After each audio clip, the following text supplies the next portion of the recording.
All right, you guys, it's Marianne. It's Straight Talk with Marianne. I'm so excited. I have an incredible guest for all of you guys to hear today.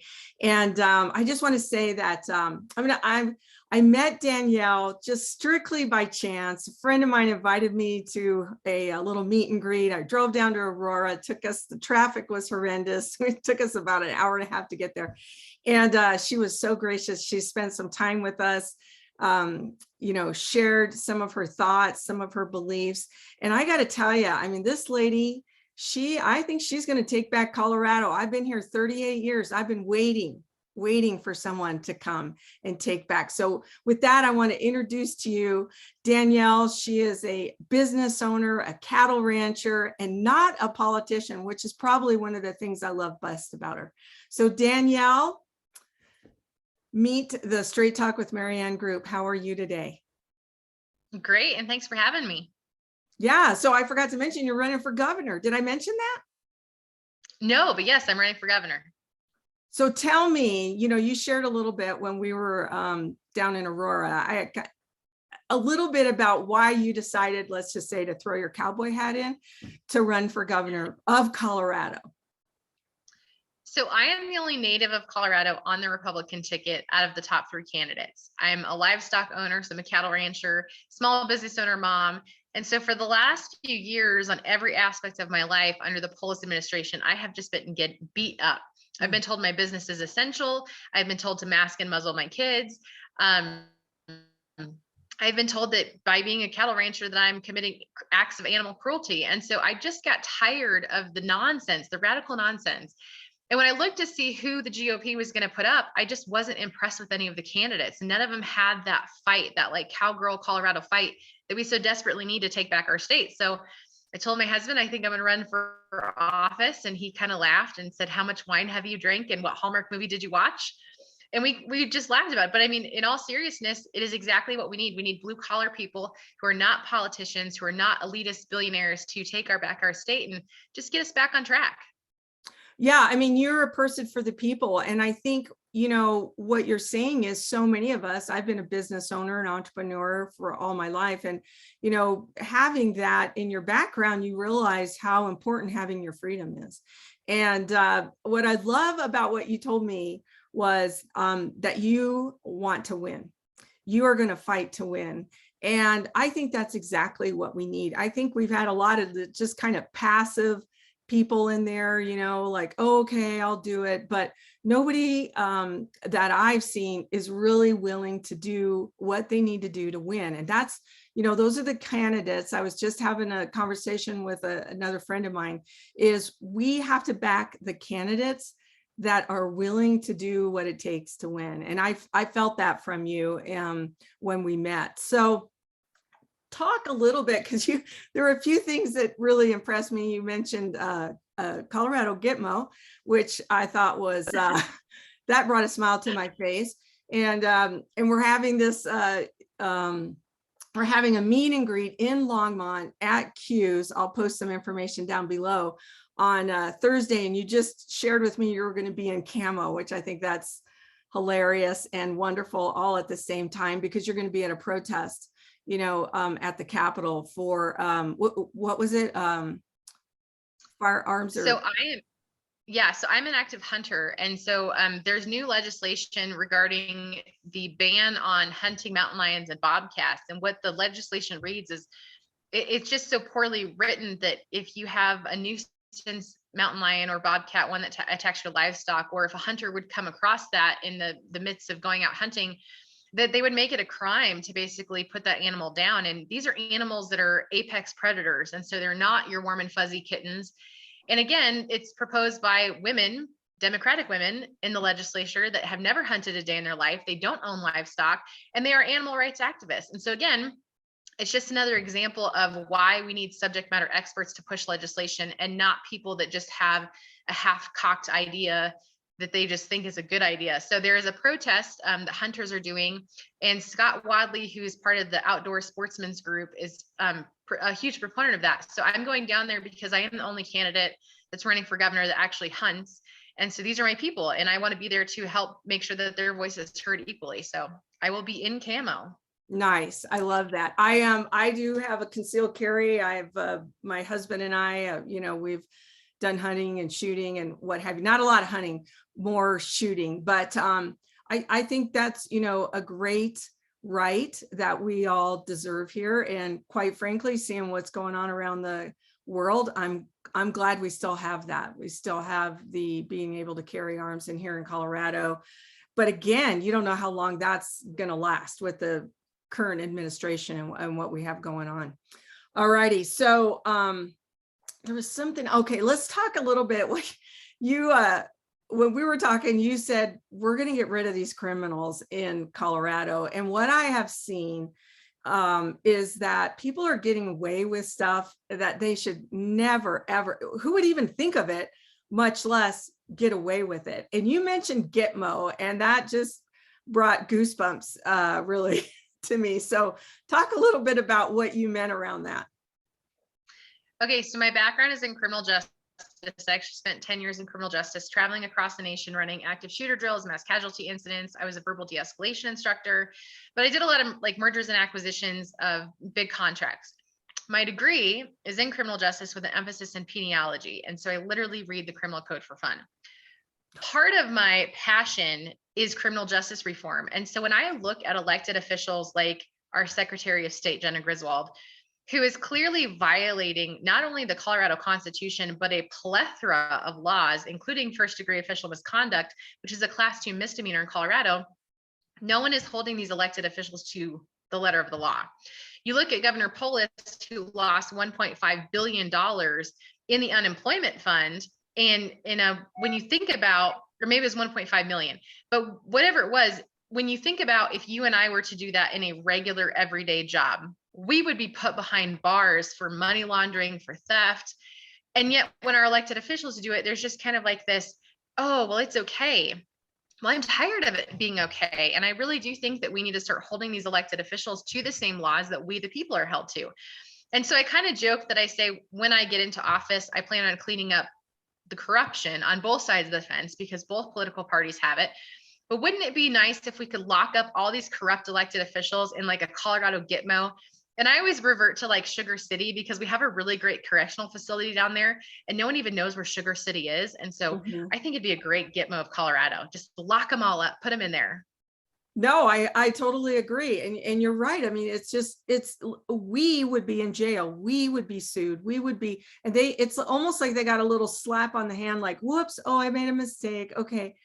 And away they go. So I appreciate that. And yeah, having a location for all of those people is going to be really important, I think. And so we call our Gitmo Sugar City or what have you. But yeah. We have to do something, and the people want something. And I wanted to say, and you're a native, and I love that. And I've been here for raised my family here, been here 38 years, and it's just a crying shame of what we've seen happen here in Colorado. But I got to tell you, there is a huge following of you, a huge following of the Republican Party. And I know there's criminals on both sides. I realize that. And so what I think, as the people, it's important for us to get to know people like you, the people that are running for these offices. I was just at the Women's Republican Senate, forum. It was fabulous, getting to hear these candidates speak and hear a little bit from their heart, right? And so I think it's up to us, the people, because you're our elected officials. We put those people, and as much as I think there is some fraud, some criminal activities around voting, you and I kind of talked a little bit about that. And so we need to take that back for sure. And in that, you talked about paper ballots, I think you said something about having that day off or something, so everybody could, there's no excuse, right? Get out and vote. And I have to admit, I had my head in the sand for a long, long time.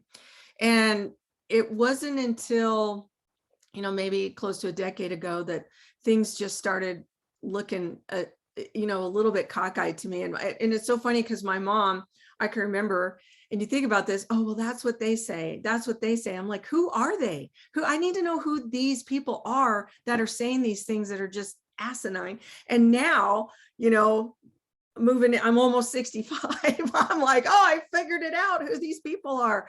And what they're saying is not right. It's not true. And so talk a little bit about how you see the voting changing in Colorado should you become our governor. Well, with Jenna Griswold making an emergency order that said on June 17th last year that we can't have independent forensic third-party audits, and in the same sentence said we're the gold standard, my thought process is on this is if we are the Olympians, open up the books and have the bragging power, right? Prove to the rest of the world why we got it right. And that's the problem, is that she won't allow us to even look at anything. And when you work so hard to hide the truth, and then on the other side say, there's nothing wrong with it, there's no opportunities for improvement, there's no opportunities for growth, that should be a red flag to everyone.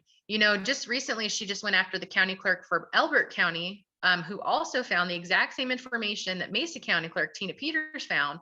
And so there's just not that many coincidences across the United States. I don't believe in coincidence. I believe in factual scientific data. And when you have states who have no correlation to each other, or elections that were in 2020 and 2021 finding the exact same algorithms and the different kind of mapping and communication logs going missing, you have to start wondering, how much proof do you need before you go, I think that our Secretary of State is full of crap.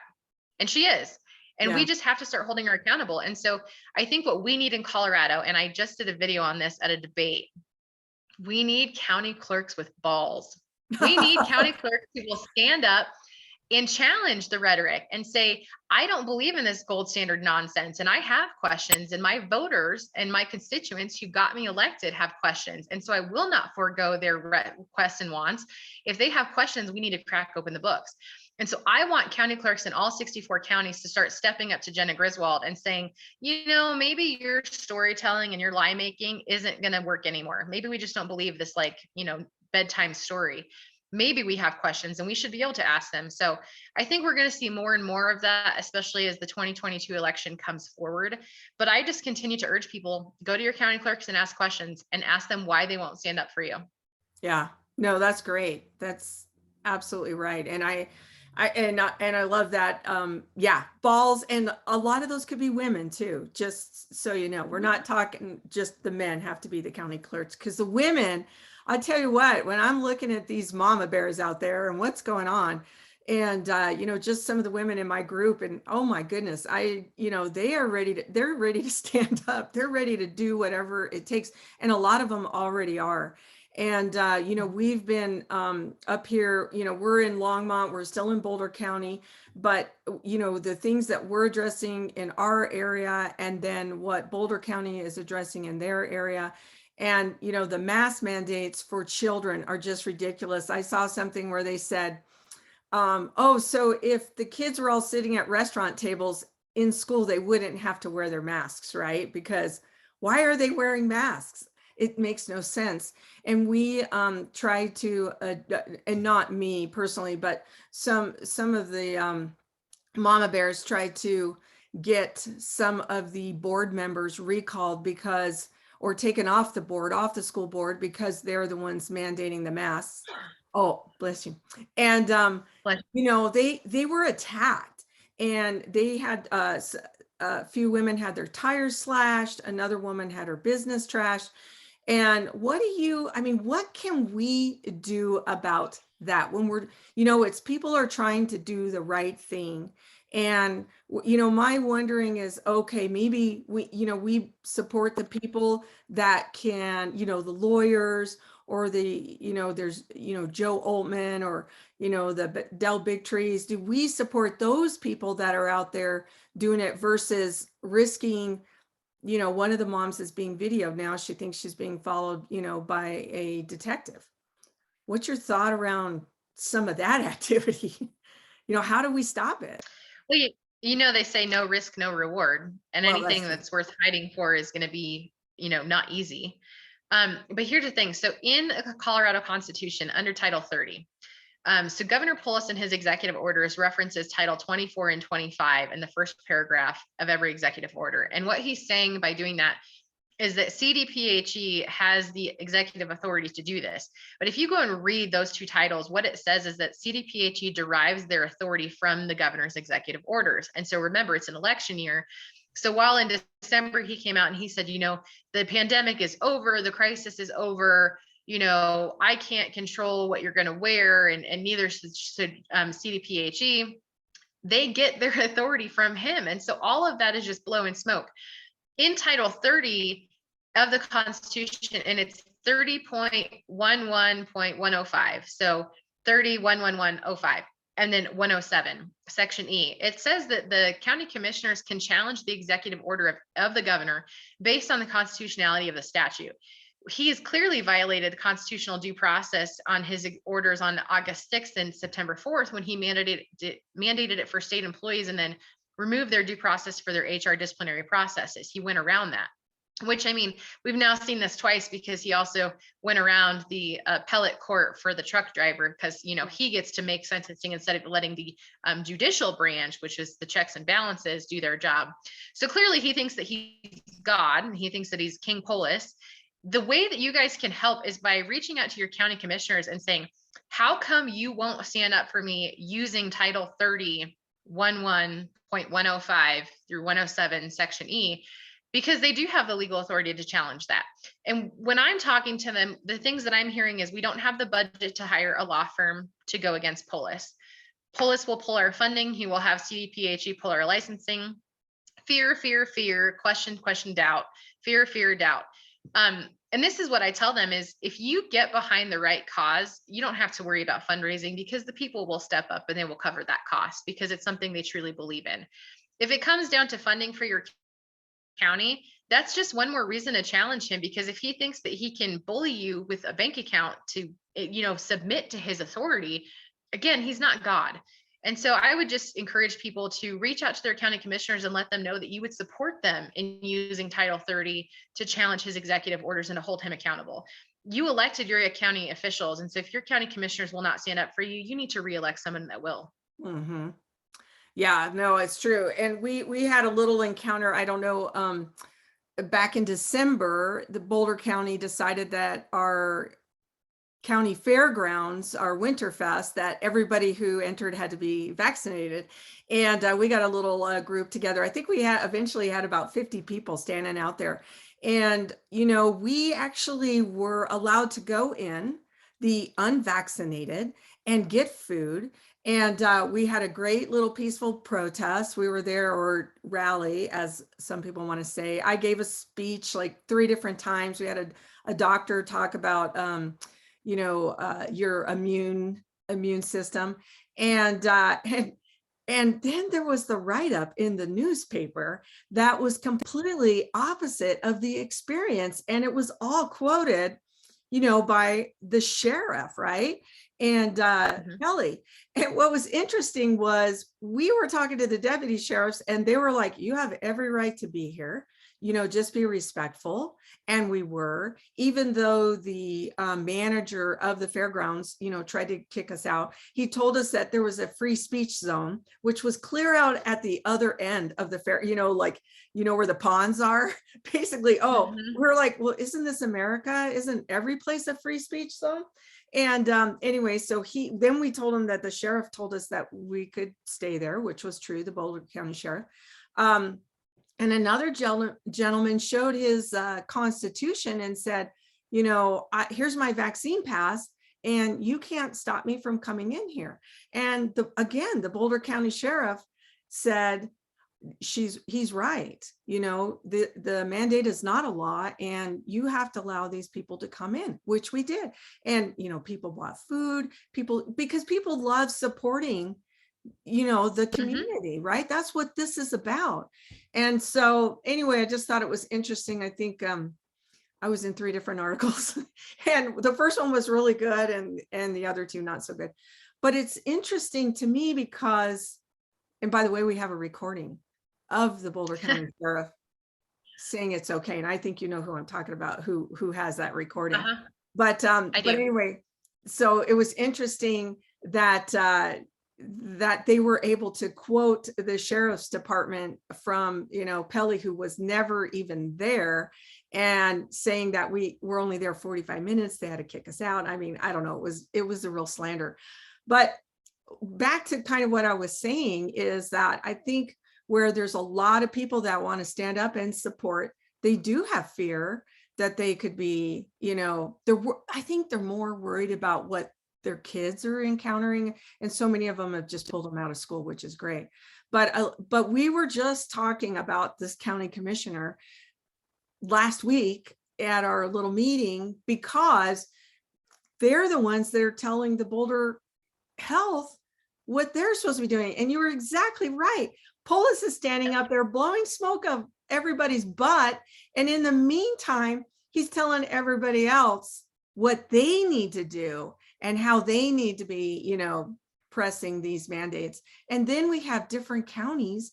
It's like living in a completely different world. We go over to Weld County, nobody's wearing masks there. Nobody's in a panic.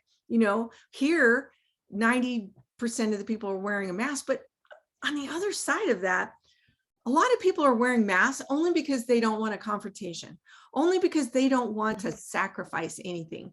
And, I decided that I'm not wearing a mask anywhere. I did to my husband's doctor, because my husband is like, please don't, get kicked out. Just, wear the mask and what have you.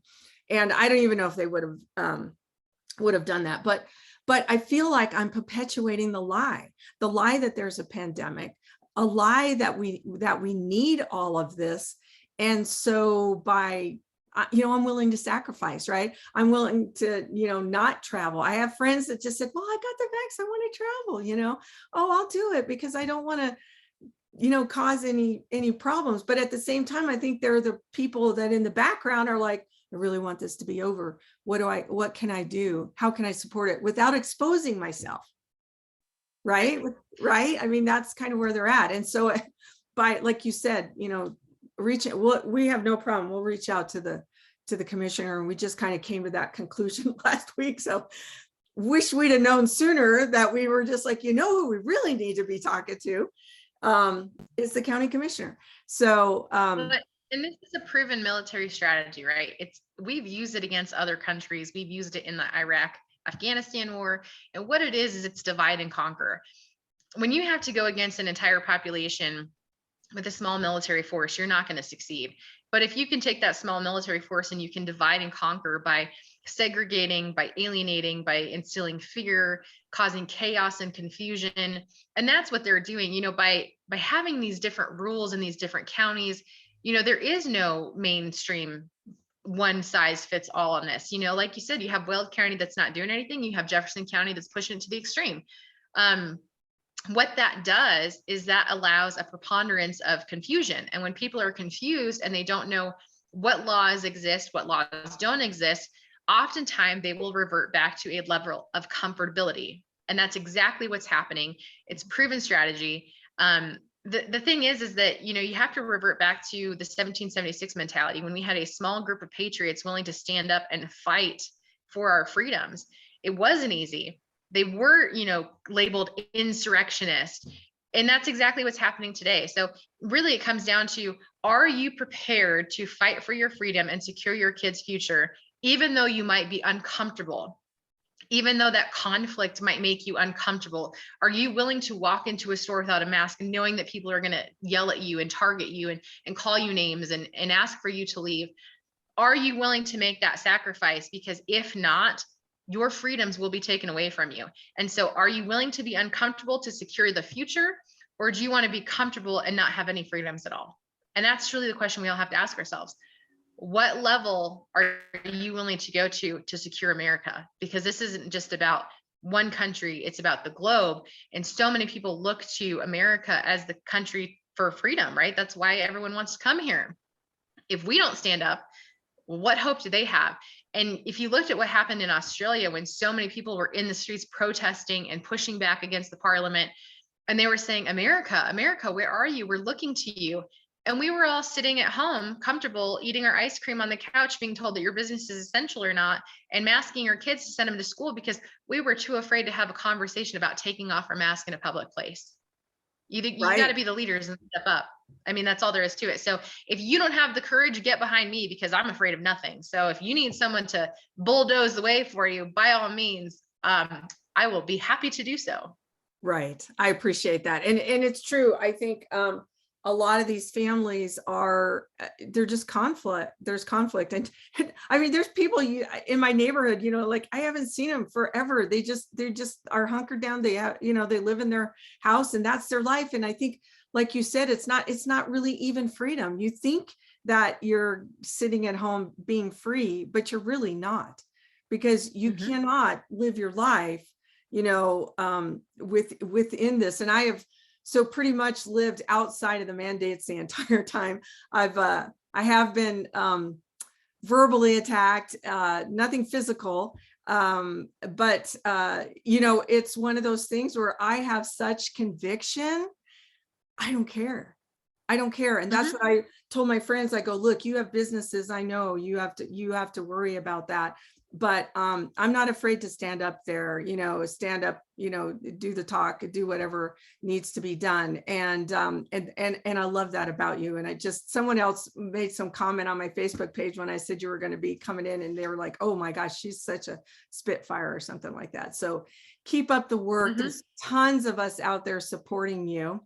So tell me, is there anything else that you would want, people to know that you haven't really had a chance? Maybe it's not something you would do on the normal podium or what have you, but something that you wanted to share with the community.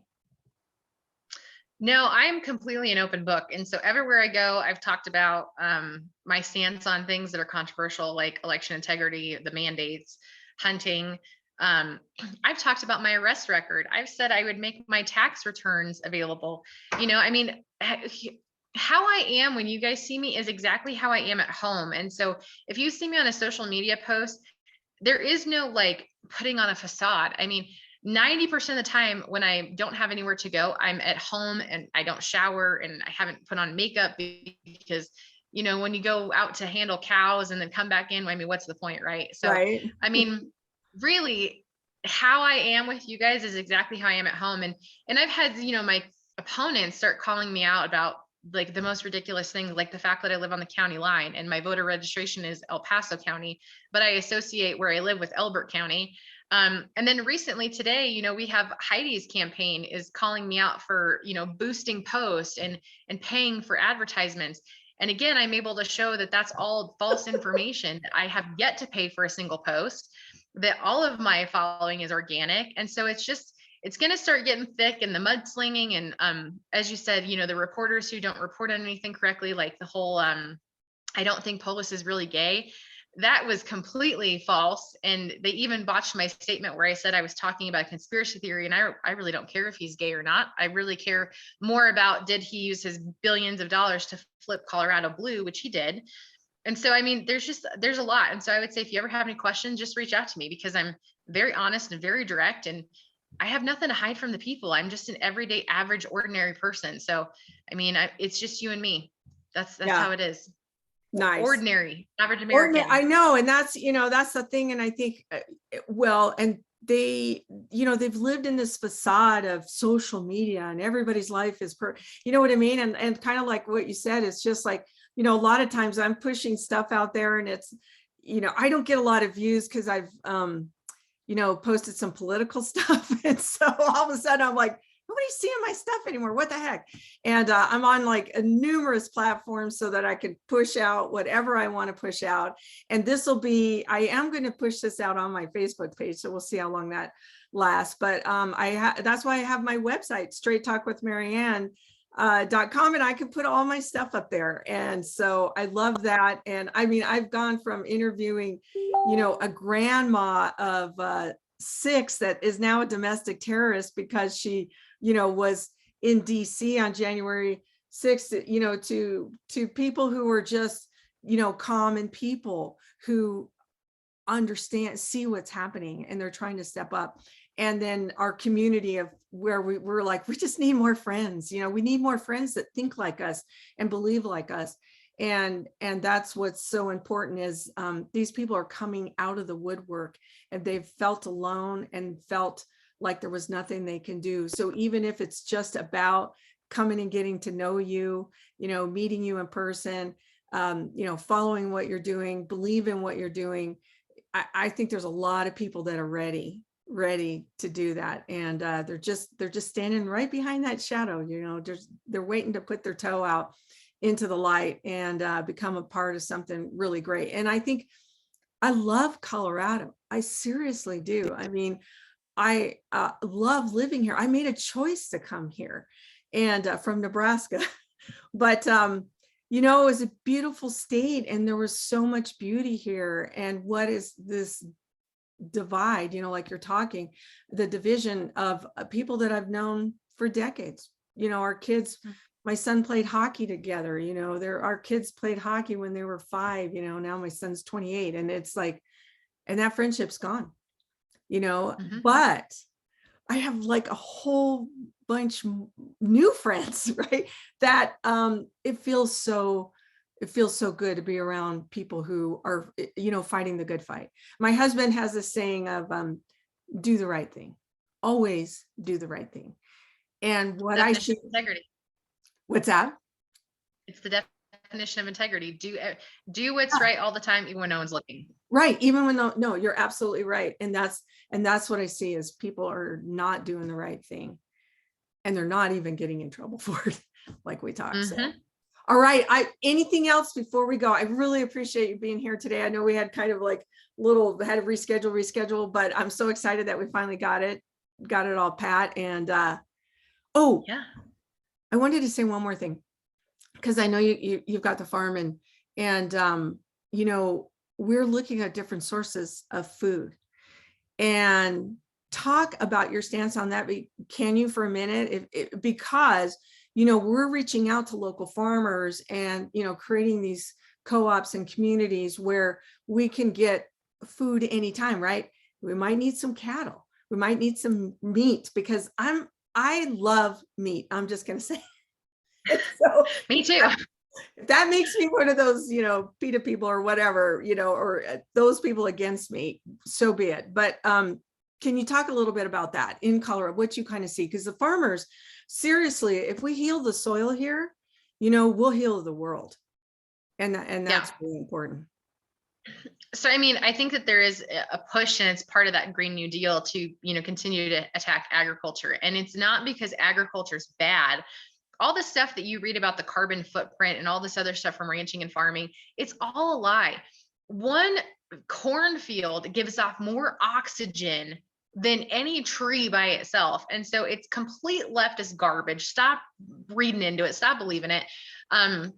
AOC, when she said that cow farts kill people, lock herself in a garage overnight with a running car and then do it the next night with a cow and see which one you survive, because that woman is dumber than a box of rocks. I mean, I just have no idea how she's even in Congress. There's clearly nothing behind the curtain there. Right. But look, you want to talk about the attack on agriculture.